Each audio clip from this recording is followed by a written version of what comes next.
I have been working at Costco in my town for 10 years. Although it was challenging to initially adjust to the night shift, it eventually became my favorite routine. The stillness, the lack of customers, and the repetition of cleaning and organizing tasks provided me with a sense of peace that I had not experienced before. For some coworkers, working at night was unbearable, but for me it was almost therapeutic. That evening began like any other. I arrived shortly before 9 and greeted Ryan, my coworker in the warehouse, and James, who was responsible for monitoring the security cameras. Both of them were new and still gaining experience on the night shift, but they made for pleasant company. Ryan joked about how he had heard that this Costco was haunted, sharing stories about aisles where products mysteriously fell or shadows that appeared to move between the shelves. I chuckled at his nervousness. In all my years of working, I had never encountered anything unusual. At 11 p.m., with the store closed, we started restocking merchandise. James was in the surveillance room reviewing the cameras while I made my way to the canned goods aisle. It was the longest and often the most monotonous. While arranging the cans, I realized that the environment felt colder than usual. I thought the air conditioning was running too aggressively, which was common for this time of year. A little while later, I heard a sharp sound, as if something heavy had hit the floor. I stood up and glanced toward the end of the aisle. A shopping cart rolled by as if someone had shoved it. The odd thing was that the cart hadn't been there when I arrived. I suspected Ryan was playing a prank, but when I called him on the radio, he didn't respond. Walking back to the cart, I pushed it aside. The aisle was deserted. I didn't dwell on it too long and returned to my work. But that night, the atmosphere felt different and charged. For the first time, I felt as if something was watching me as I continued restocking items. Another sound caught my attention, a louder noise. It sounded like several boxes had toppled over on a nearby shelf. I decided to investigate. I walked toward the cleaning aisle, where we stored the large packages of toilet paper and towels. There, several boxes lay scattered on the floor, but there was no evidence that anyone had relocated them. "Ryan, James, are you messing with me?" I shouted, but only an echo answered. I straightened things up and went back to the main area, but an unsettling feeling continued to nag at me. I headed to the surveillance room to talk to James. When I arrived, he was staring intently at the screens. "What's wrong?" I inquired. "I'm not sure. I saw something odd in the refrigerated aisle a little while ago," he replied, gesturing at the screen. I stepped closer and watched the video. A shadow swiftly darted between the refrigerators, but it was difficult to make out. "Ryan?" I asked almost absent-mindedly. James shook his head, leading me to decide to check the refrigerators, convinced that Ryan was just pulling a prank on us. But when we got there, the area was empty, cold and silent, as expected. I inspected every nook and cranny but found nothing. Just as I was about to head back, I heard footsteps behind me. I turned around. Bang! But nobody was there, just the neatly arranged refrigerators glimmering under the lights. I returned to the surveillance room, determined to get to the bottom of the situation. However, James was nowhere to be found. His chair was vacant, and on the camera screens, I only saw deserted hallways. A knot twisted in my stomach. I tried reaching him on the radio, but neither James nor Ryan replied. "Where are they?" I demanded, pacing through the store with increasingly hurried steps. As I passed the appliance section, I noticed that one of the screens was illuminated, something that shouldn't have occurred. A blank image appeared on the screen, black, seemingly from the gardening aisle. Although the camera wasn't meant to capture anything at that moment, I moved closer to turn it off. But at that moment, a figure dashed across the corridor, projected on the screen. My blood ran cold. There was no one else in the store, and if there was, they shouldn't be there. I sprinted toward the gardening aisle, but when I arrived, I found only a cart full of mismatched tools. The sensation of being watched increased. I tried to call security on the radio, but I got no response. The radio emitted only static. The silence became oppressive, prompting me to find my coworkers before the situation grew further bizarre. I was at a loss to explain what was happening, but with every passing minute, I felt more entrapped in the enormous warehouse. As I traversed the dark corridors, the air grew heavier, and the lights that used to brightly illuminate every corner now flickered irregularly. I bypassed certain areas that were shrouded in darkness, which did not invite exploration. With each step, the sense of being observed intensified, as if something invisible were trailing behind me. While moving through the appliance section, I heard a low, muffled laugh that seemed to originate from the end of the hallway. I froze, attempting to pinpoint the exact source of the sound. The laugh was unnatural, fractured, as though the person producing it was forcing it out. "Ryan, James, this isn't amusing," I yelled, my voice shattering the absolute silence. There was no response, just the echo of my words. I cautiously approached the end of the hallway, holding my flashlight as if that was enough to protect me. When I turned the corner, I saw something that caused me to stop. A shopping cart stood before me, filled with product boxes. The peculiar detail was that the boxes were stacked perfectly, nearly with obsessive precision. Then, something shifted behind the cart. As soon as I could make out the silhouette of a tall figure, it slipped toward the refrigerator aisle. I dashed after it, my heart pounding fiercely in my chest. "James, Ryan, this is getting ridiculous," I shouted as I turned toward the refrigerators. But there was nobody. Suddenly, the lights went out entirely, plunging me into darkness.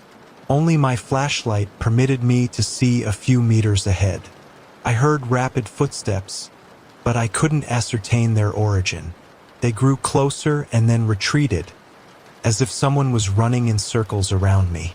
"Show yourself," I screamed, my voice cracking with fear. The flashlight trembled in my hand, and then the beam illuminated something that shouldn't have been there. A series of wet footprints on the floor extending from the refrigerators to my position. They were large, far too big to belong to Ryan or James. Before I could process what I was witnessing, a loud thump resonated behind me, and the echo filled the hallway. I turned quickly, only to find one of the refrigerator doors wide open. Inside, the cold air billowed out like a thick cloud. I walked closer to the door, compelled by something I could not define.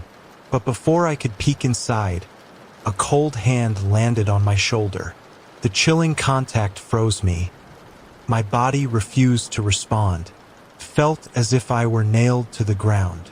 Slowly, I turned my head, hoping to see one of my coworkers, but I found no one. Only the frigid air surrounding me and the unmistakable sensation that something was breathing nearby. I took a step back, stumbling. Instantly, everything was shrouded in complete darkness, except for the faint flickering of the refrigerator lights. Then I heard a low whisper, unintelligible yet clearly aimed at me. My hands shook as I struggled to pick up the flashlight, but before I could turn it on, something heavy brushed past me, and the feeling of not being alone intensified. I turned toward the refrigerators, and then I saw a dark figure standing in front of one of the open refrigerators, staring at me. I couldn't discern its face, but its presence was suffocating, a shadow denser than the surrounding darkness. I attempted to retreat, but my back hit the shelves.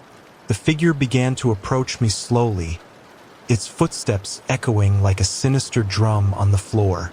I closed my eyes, hoping that this was just a dream, that when I opened them, the figure would vanish. But when I opened them, It was right in front of me. I can't recall much else about what happened next. I only know that I woke up hours later on the floor, with the cold from the refrigerator numbing my feet and a throbbing pain in my head.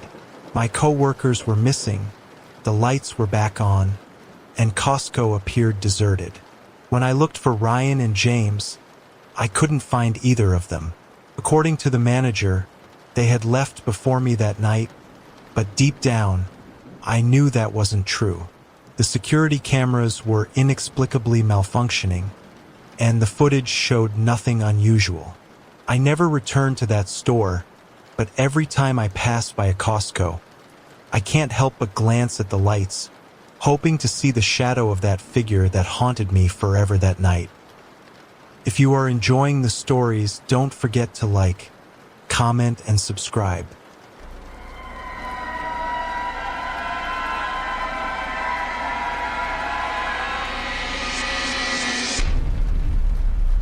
My name is Jake, and I have been driving trucks for more than a decade. It's tough work, but I enjoy it. It provides me the comfort of routine, a set path to follow, and above all, the solitude of the open road. That night, I had to make a delivery from New York City to Philadelphia, a route I knew so well that I could drive it with my eyes closed. I commenced my journey around 10 p.m., with the sky clear and promising a smooth ride. Traffic was nearly non-existent, just the occasional car passing by, and the streetlights illuminated the lanes with a steady rhythm. I was accustomed to these solitary journeys, but something felt different that night. I didn't recognize it immediately, not exactly. Maybe it was the colder air or the slight flicker in the streetlights as if they were blinking irregularly. I passed the first landmark, a gas station, which I regularly found empty at that hour, but something caught my eye. A vehicle was parked next to the pumps, engine running, and inside I could see a silhouette. It was not unusual. Truckers or long-distance drivers sometimes took breaks. However, as I continued on, I glimpsed the reflection of the car's headlights in my rearview mirror, and something about the way that figure sat left me feeling uneasy. A few kilometers later, just before entering the loneliest stretch of road, a white compact car appeared behind me. I paid little attention to it at first, but when several minutes rolled by and it remained at the same distance, I started to notice a pattern. It neither attempted to overtake nor fade away. It seemed intent on staying right in my shadow. I turned on the radio to occupy my mind, but the static overpowered any signal. I switched to another channel, but the relentless buzzing wouldn't cease.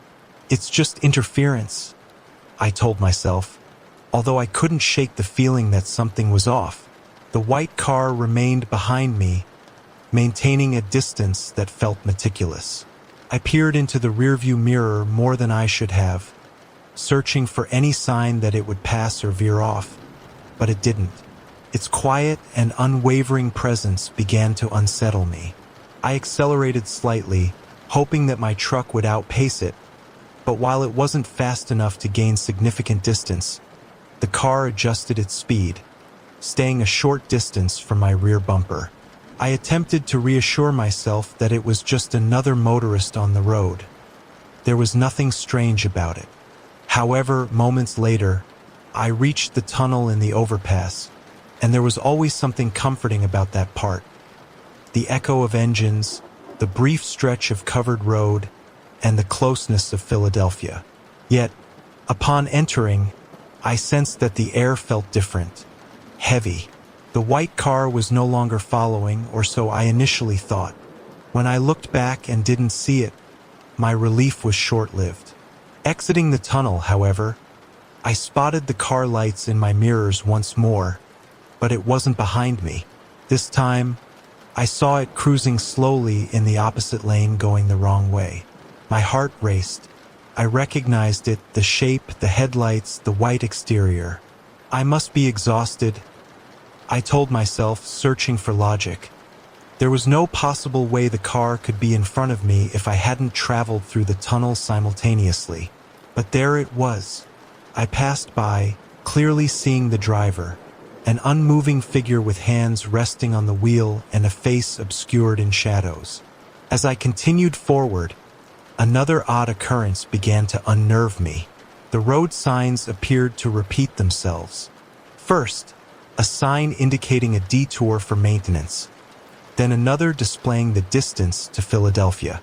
After a few kilometers, I noticed the same signs again, as if I hadn't made any progress at all.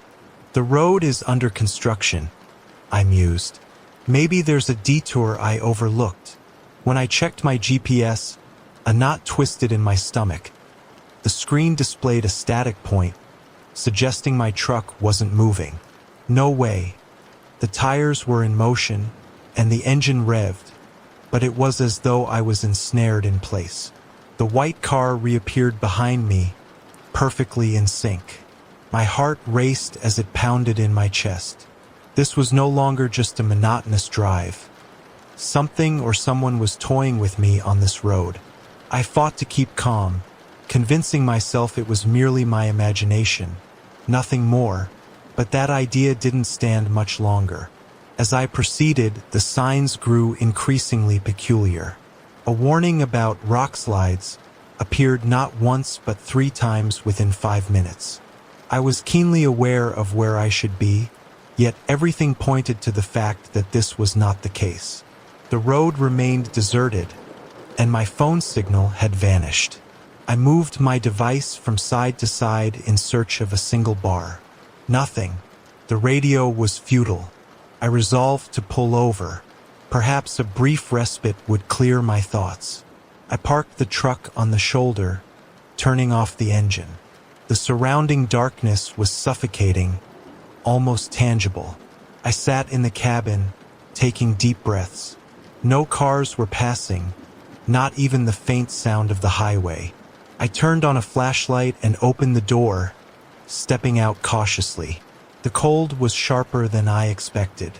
I walked a few steps to check the tires in case anything could explain my unease. Everything appeared to be in order. I returned to my truck, freezing when I gazed into the rearview mirror. The white car was parked just meters away from me, engine silent but headlights glowing, flooding the back of my vehicle with light. I jumped into the driver's seat, quickly closing the door and starting the engine. My breathing grew quick. I glanced back, hoping to see the driver exit or some movement, but the car sat still, as if it were merely watching me. I resolved to leave, putting distance between myself and that vehicle. I pressed down on the accelerator harder than I should have, knowing the danger of speeding in a cargo truck, though I was beyond caring. All I wanted was to reach Philadelphia. However, the roadway stretched endlessly, devoid of recognizable landmarks, with only the white line zipping beneath the wheels and the poles flickering in the distance. After a while, I checked the side mirrors again. No sign of the white car, as if it had never existed. I felt a small sense of relief, but just as I began to convince myself it had merely been a figment of my imagination, a jarring thump echoed from the back of the truck. I slammed on the brakes. The screech of the tires pierced the stillness. My heart raced as I exited the truck, flashlight in hand, making my way toward the trailer. I knew something had hit my cargo, but upon arrival, I found nothing. Everything appeared intact and secured.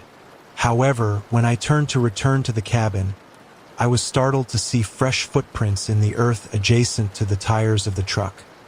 Bare footprints. My hands trembled as I aimed the light toward them. The footprints were undeniably distinct, and the most alarming detail was their trajectory. They headed away from the road toward the back of the truck, but did not retrace their steps. I looked in all directions, desperately searching for any sign of who had left them. But there was nothing but shadows and the occasional rustle of branches in the wind. Clambering back into the cab as quickly as I could, I secured the doors tightly and initiated the engine.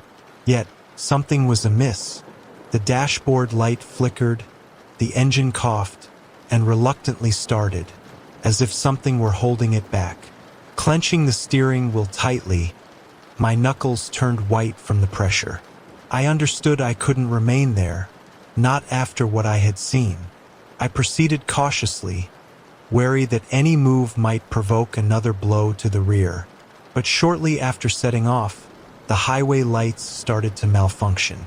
First one, then another, until I was navigating a dark stretch of road. I activated the high beams, though it made no difference.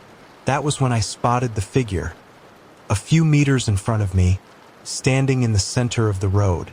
The same figure I had seen earlier in the white car, frozen, a shadowy silhouette. I slammed on the brakes, fixating my gaze on it, anticipating it would move or react. But it remained still. "Who are you?" I screamed, more to reassure myself than to await a reply. The figure did not respond. I grabbed my flashlight and flung open the truck door, resolved to confront it. The air was frigid, even colder than it should have been.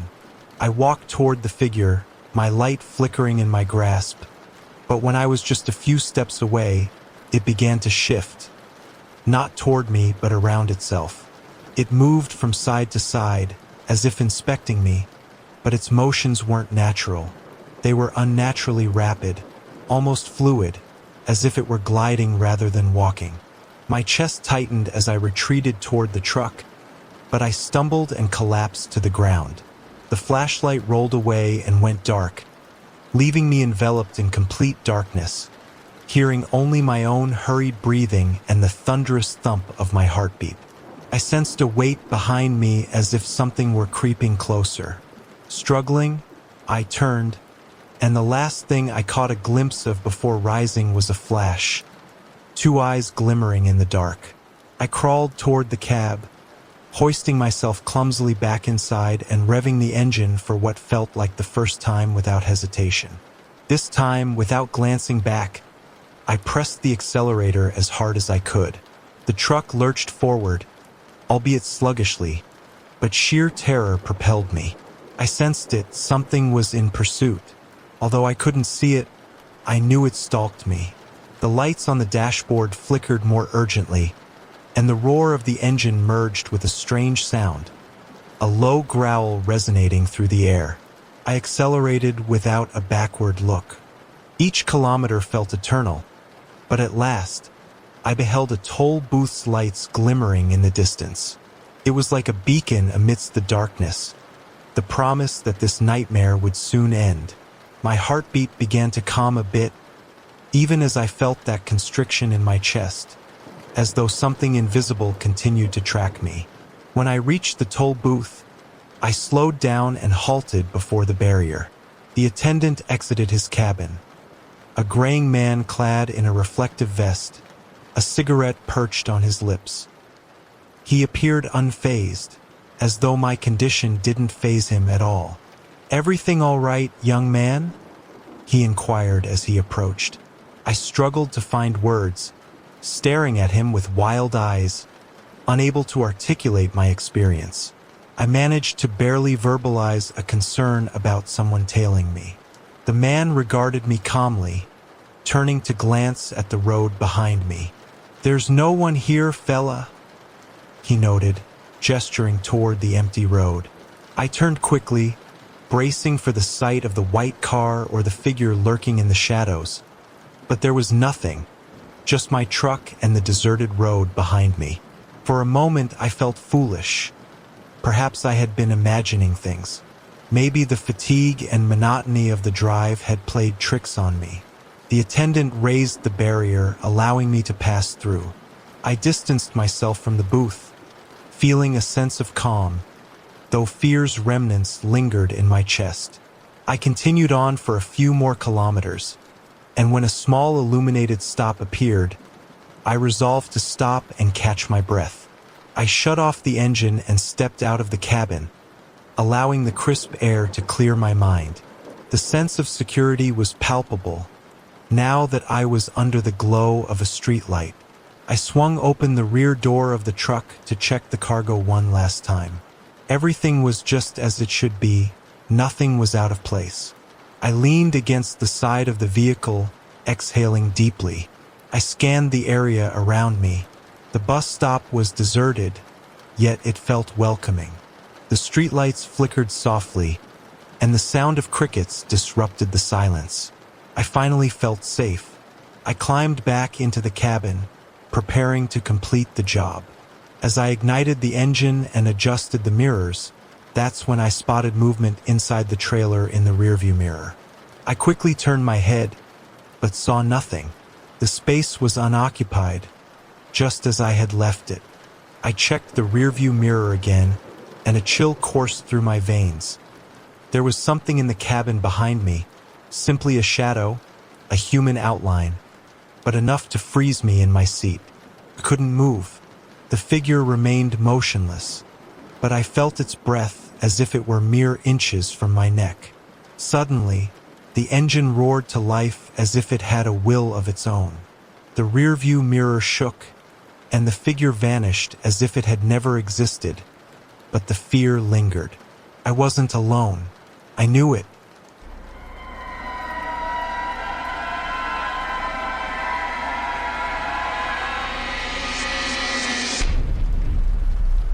I work at a gas station situated along the highway in Pennsylvania. It is surrounded by open land and a couple of diners that are bustling during the day but become silent ruins at night. My shift starts at 10 p.m. and concludes at dawn. I have always enjoyed the peace of the night, although at times that stillness can feel unsettling. That evening, everything appeared normal initially. I had stocked the inventory of the refrigerators, organized the water bottles, and wiped down the counter. The number of customers was minimal, just one or two cars pulling in to refuel and carry on their journey. At midnight, the traffic on the highway began to diminish, creating a strange void that weighed heavily in the atmosphere. The first indication that something was amiss was the black van parked next to the farthest pump. There was something about how it just sat there with its lights off and the engine softly purring that set off alarm bells for me. I waited a few minutes, but no one emerged. I decided to approach cautiously to offer assistance, although an inner voice warned me not to. "Can I help you?" I asked, trying to sound composed. There was no reply.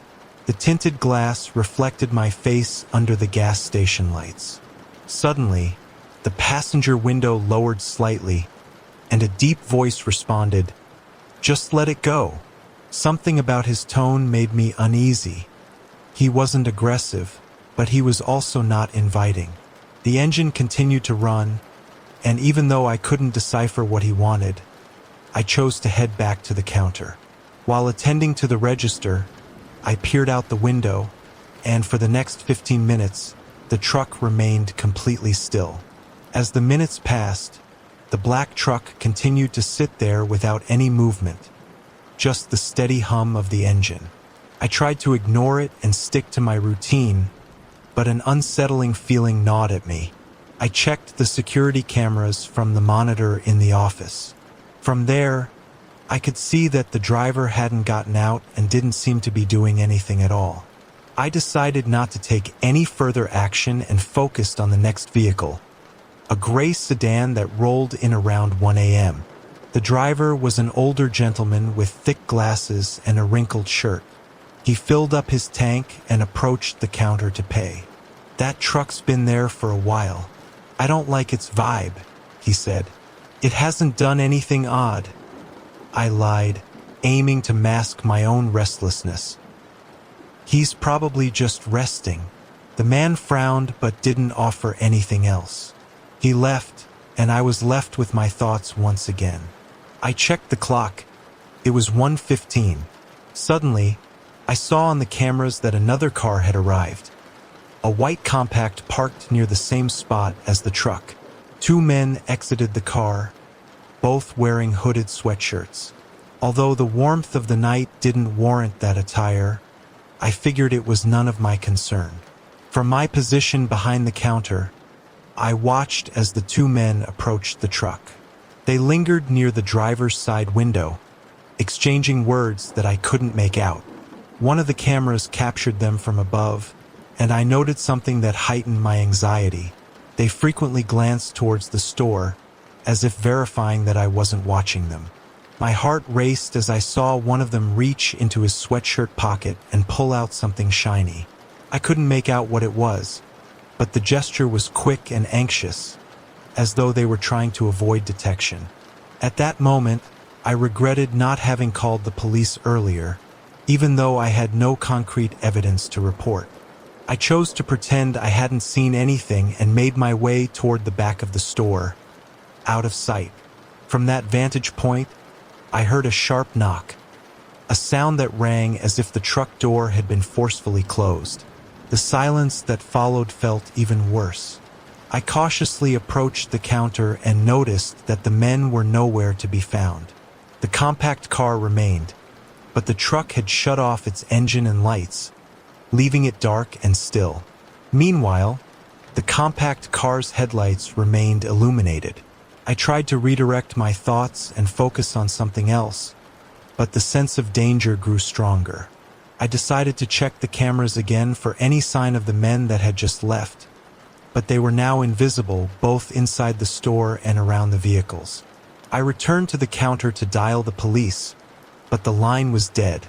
I attempted my cell phone, but there was no signal, which was strange given that I usually had excellent reception in this area. The roadway was empty, and the thought of stepping outside to seek help seemed more dangerous than staying put. At 2 a.m., the store lights began to flicker. I assumed it was an electrical issue, nothing unusual for an aging gas station. I walked toward the switch to investigate, but as I was doing so, I heard a loud knock against the glass entrance door. I spun around abruptly and noticed a dark figure hastily retreating, leaving a blurred mark on the glass. "Hey, what do you want?" I shouted, attempting firmness despite my trembling voice. There was no response. I returned to the counter and, when I glanced outside, saw someone had left an object on the ground before the door. It was a black plastic bag tied shut, and something inside was moving slightly as though alive. My instincts urged me not to open it, but curiosity overwhelmed me. I decided to wait and refrain from touching it. I observed it from the counter, trying to make sense of what it could be. As I did so, the lights flickered again before plunging into total darkness, leaving only the dim glow from the outdoor lamps. My stomach knotted. The store was enveloped in darkness, making each shadow larger and more ominous. Then I heard footsteps, not from outside but from within the store. The sounds were light, as if someone was trying to be stealthy. I felt paralyzed, unsure of what to do. The cameras showed nothing, but the steps drew closer with each passing moment, the sound unmistakably getting nearer. My heart raced as I searched for something, anything, to defend myself. In a corner of the counter, I spotted a wrench used for adjusting the gas pumps. Gripping it with trembling hands, I readied myself for whatever lurked behind the shelves.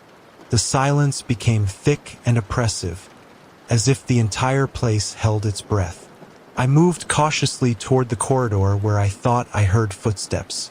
The flashlight on the counter barely illuminated the area, casting long, distorted shadows on the walls. As I rounded the corner, I noticed one of the refrigerator doors was ajar, emitting cold steam that filled the air. I advanced slowly, hoping to find someone hiding among the shelves, but when I reached the refrigerator, it was empty. I slammed the door shut, trying to regain composure just as a dull knock sounded at the back door of the store. The gas station had an exit leading to a small warehouse and then to the open lot behind. I approached the rear exit with the wrench raised, feeling each step resonate in my mind. When I reached the door, I saw it was slightly open. I pushed it wide, illuminating the dark corridor outside with my flashlight.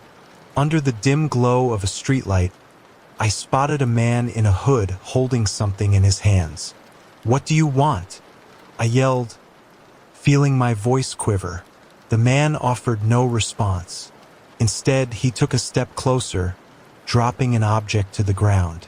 It was another black bag, identical to the one left in front of the store.